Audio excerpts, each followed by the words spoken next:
तो जय हिंद दोस्तों। जैसे जैसे दिन और बीत रहे हैं मेरे पास और सामान इकट्ठा होता जा रहा है। So today you can see one smiley I got it while I was coming back from the office. ये मेरा साथी है पढ़ाई का।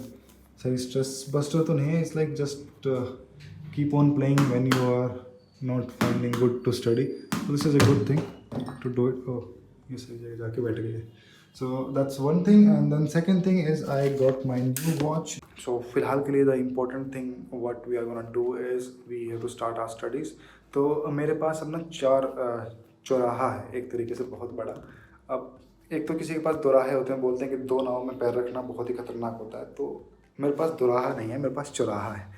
First of all as my posting is in Vijayawada and civil department, जो कि चेंज नहीं हो सकती under normal circumstances. Other deputation हो गया, वो भी डिपेंड करता है ऑन ईयर्स टू कम कि शायद ऐसी वैकेंसी आ जाए। Otherwise I am gonna stay in Vijayawada, that is first. तो पहला दोराहा मेरे पास ये है कि मैं इस जॉब को करूँ, क्योंकि मैं अपने होम टाउन से दूर रहूँगा काफ़ी लंबे टाइम तक। तो करनी है या नहीं करनी, दिस इज़ द फर्स्ट दोराहा। Okay, that is one thing apart. Second thing is we have to prepare for UPSC, और वो करनी ही करनी है। So that is the third road कि मेरे को किस राह पर चलना है, मैं अपनी जॉब को प्रेफर करूं या फिर अपनी यूपीएससी करूं।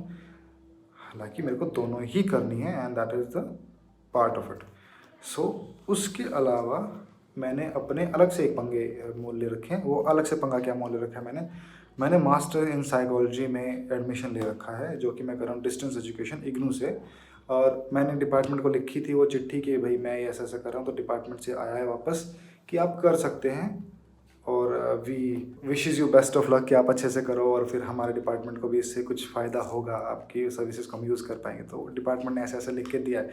सो दैट इज़ द लाइक मतलब पढ़ाई के हिसाब से UPSC 1, second is my masters, and third thing is कि अगर मैं अपनी जॉब परस्यू करता ही हूँ तो there has to be 9 examination in SAS which has to be given with at least 50% of marks within 2 years. It has to be completed, without which you cannot survive in the job.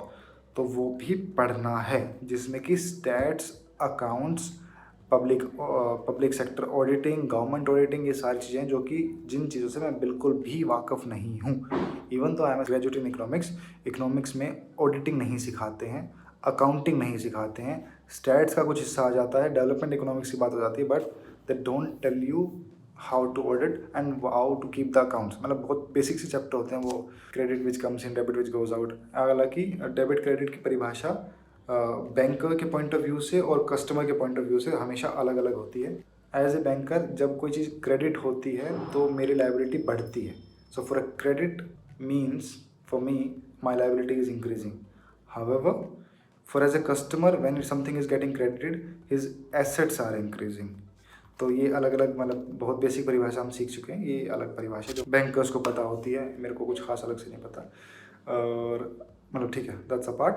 The point is कि auditing मेरे को सीखनी पड़ेगी, and that is we have to do, surely we have to do. तो अब एक UPSC, 2 मेरी masters, 3 मेरे SAS के एग्ज़ामिनेशन, चौथा मेरी खुद की जॉब, 5वां होम टाउन से दूर रहने का। So this 5 inclusively makes me stand in one position. At one I am standing somewhere and the 4 roads are going out. तो मैं खड़ा हूँ ज़िंदगी के चौराहे पे। अब चारों point, is it possible that at one point of time these all 4 roads will come together and meet in a single place, and that there I will stand up as well? इनमें से कोई एक तो छूटेगा, या तो UPSC छूटेगी, या फिर मेरी मास्टर्स छूटेगी, या फिर मेरी जॉब छूटेगी और यूपीएससी हो जाएगी। तो I don't know how things are gonna come up, ज़िंदगी कैसे आगे बढ़ेगी I don't know, but what I know is it's gonna be interesting how I take all things along and with a smile on my face. Just go on reading, nothing to worry about in the future, what's gonna come to you, I don't know.